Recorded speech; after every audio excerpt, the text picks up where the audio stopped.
Hey everybody, Scott Steen with the winnersandwhiners.com coming to you from the Ben Holden studio, deep in the bowels of the Winners and Whiners Sports and Entertainment Complex, with today's, as of now, unnamed segment for these three picks. Deep three I still think of as the weekdays, so we're just going to call it your Sunday fun day. Picks with Scott. How about that?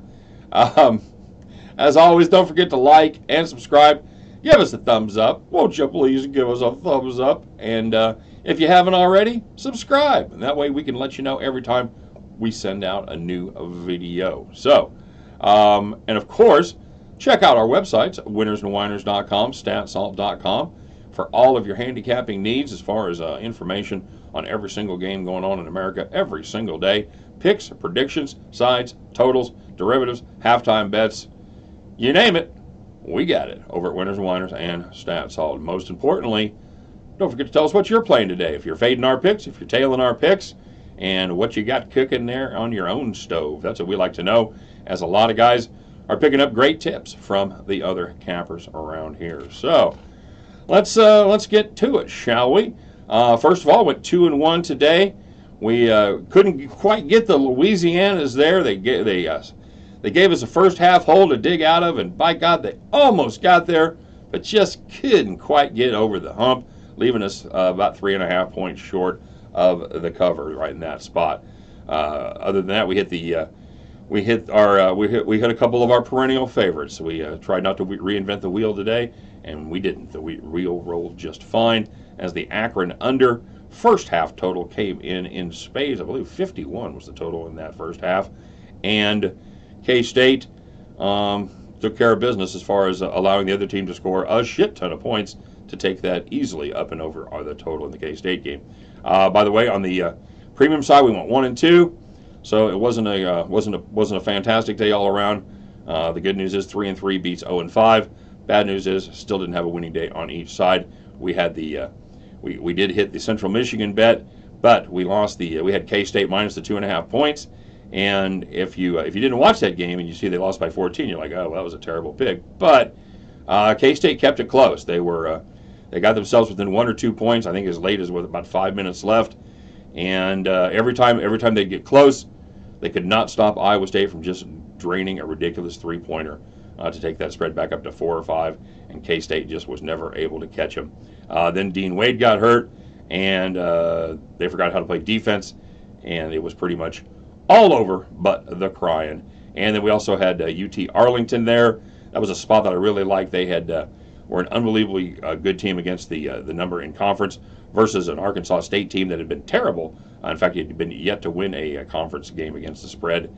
And they waited until yesterday to do it and took care of business, beating UT Arlington by 4 points. So 3-3 total. I did throw the Akron pick over on the premium side as a bonus for anyone that doesn't watch our daily videos, that just does the premium service. I wanted to make sure if you had the option that they were able to play that. I would have actually made that a premium play today. However, we're kind of concentrating more on just our sides and our totals without so many exotics, because a lot of people don't have access to the halftime lines and the team totals and things like that. So threw it over there also for everybody to had access to it, that they had that option. So, by the way, thanks for all the great responses yesterday. Apparently, and I went back and watched the videos I was editing. Yeah, it seemed like I was about 2 steps away from flying off the roof. That was not the case. It had been a long day. It had been a bad day, and it just kind of caught me at low ebb there. So you guys were fantastic with all the good thoughts, all the compliments, all the great things. I really, really appreciate it. We heard from a lot of people we'd never heard from before, and that was very, very cool. So we're gonna keep doing what we do, and we appreciate you guys appreciating us. So enough said. On we go, and we're gonna fire this bad boy up and hit some winners today. So the first, gonna take a look at a game there in the American Conference. Excuse me, as the Houston Cougars travel down to New Orleans to take on the Tulane Green Wave. Houston's an 18.5 point favorite. Guys, this is obviously a mismatch. You can tell by the spread, but I think it's even more than that. Houston Cougars Everybody kind of forgets about them playing just absolutely elite defense. They give up the fifth fewest points per game in the country. They surrender just 62 points per game on the road in conference play. And Tulane, that is a weak offensive squad. They average just 60 points per game at home in their conference games. And the Green Wave, they've yet to face a defense this good, so that may not bode well for a team that doesn't score very well under normal circumstances. On the other hand, the Houston Cougars, they haven't seen an offense this bad. East Carolina is close to this bad, but the Cougars, they took care of the Eastern Carolina Pirates by 44. May not be 44, but I'm thinking it should be over the total of over 20. Next, we're looking at the Northern Iowa Panthers as they take on the Evansville Purple Aces. Looking at the total there of 134 and a half. Panthers, they've had a nice little scoring run over their last 6. They've averaged 71.7 in that stretch, going north of 70 in 4 of those contests. The over has cashed in 5 of those games and 8 of their last 9. The Purple Aces, they've averaged 67.25 over their last 8 and hit 70 or better 5 times in that stretch. The over has cashed 6 times in those 8 games. I'm taking the trend here for both teams back in the Evansville, Northern Iowa, over 134 and a half. And lastly, we're taking a look at the AAF, the Alliance of American Football. I know half of you are sitting out there going, really? Really? You're going to give us a handicap and pick on a league that's been around for 2 weeks? And the other half are going, what took you so long? We thought you'd have a pick last week. I'm taking a look as the Orlando Apollos travel down to the Lone Star State to take on the San Antonio Commanders. The Commanders, as you might have guessed, they're a 6.5-point favorite there at home. And, Orlando, a very, very talented squad, but the Commanders actually sported defense that did some damage to San Diego last week. They posted 3 picks and 9 quarterback hits. They may also have the second-best passing attack in the AAF. You know what? Smart man always told me, take that home dog. Look at that home dog. And I got one right here. Give me those San Antonio Commanders plus 6.5 points. And I'll bet the new league. I actually, total disclosure, I actually put a little sprinkle down on the TV game last night as I got Memphis in 16. I'm a sucker for a home team in 16. And Memphis actually led most of that game and ended up losing by less than a touchdown. So I'm 1-0. I'm going to try. I should retire undefeated in the AAF, but I'm going to press my luck with another game today. So get yourself down on the Commanders, get yourself down on the over in the Evansville Northern Iowa game, and get yourself down on those Houston Cougars minus 18.5. And at the end of this day, you guys can join me as we head back to the window. All righty, let's do some shout outs. We got some shout outs. All right. Hammer and Hank. We'll start with the Hammer. He had Mississippi State. That was an easy win, he says. He had a Kentucky money line. Nice job there. And Michigan as well. Rob Mack says, cue the redemption song and throw your house on the K-State University over. Man, I should have done that because now I would have 2 houses.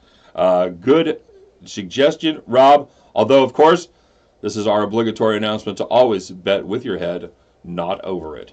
And I would assume, unless you have a bunch of houses, putting your house on any one game, probably a little bit out over your skis. Wish I'd have done it today. Damn it.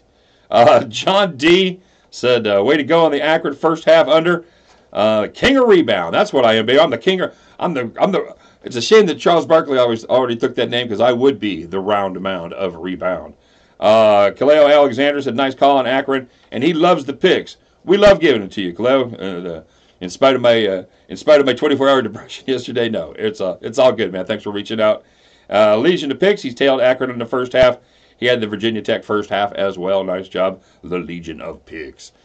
Sports Better 609 had Pepperdine plus 14.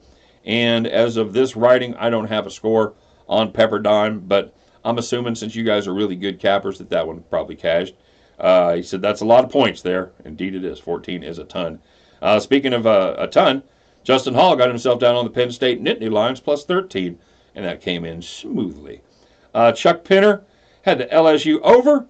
Tailed the over on Iowa State and K-State. Good job, Chuck. The astute Aardvark, he had the K-State overtail. He sniffed a second half Akron under 71 to chase my stubbornness on not playing the first half. Never works, and it worked. Bum, bum, bum. Nice job, Double A. Terrible, terrible strategy. Glad it paid off for you. So it was a wonderful strategy today. That's a man after my own heart right there. It really is. Justin Hall tailed us. Justin went 2-1 on our picks. Congratulations. Cactus Capper. He's one of our new guys. He had the Green Bay under 163. Dustin F says bounce back weekend 100%. Let's go 3-0. We almost did, Justin. Just about got it home for you. They're 2-1, but that's what Sunday's for. Let's see if we go. Let's see if we can go 5-1 for the weekend. That wouldn't suck. Marshall Mathers, he had Drake, he had Bowling Green, and he had Xavier. I know that Drake game was close, so depending on what you got it down at, that was either a win or a push. So I'll give you the win. It says it on my sheet right here, so I'm putting you down for a W, brother, right there. Kyle Z had the first half under in Oklahoma. He had over 131 in the K-State game, and he had KU and Oregon. And goddamn Jayhawks, yeah. I looked at KU. I looked at KU too, man. I was just I know West Virginia is so bad, but that was just a ton of points. Yep, didn't pull the trigger. Ish and butts, candy and nuts. You know how it works. Kent P had Kent State. There you go. Nicely done. Borno had the K-State over. Ball State under. Texas, and because it's Borno,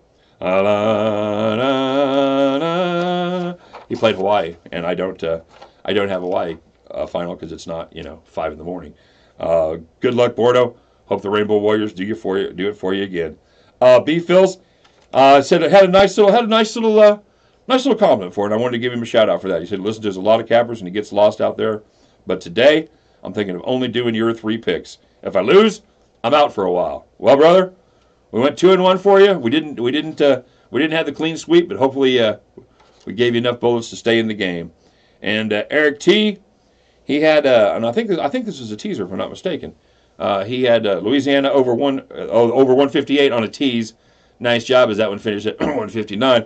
The K-State over, the ODU over, the Akron under 64.5 in the first half, and those all cashed. Nice job, Eric T. Well done, my friend.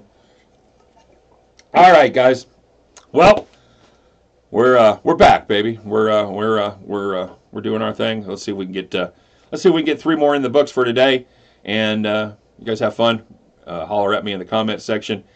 As always, we'll see you tomorrow. You guys take care. Bye-bye.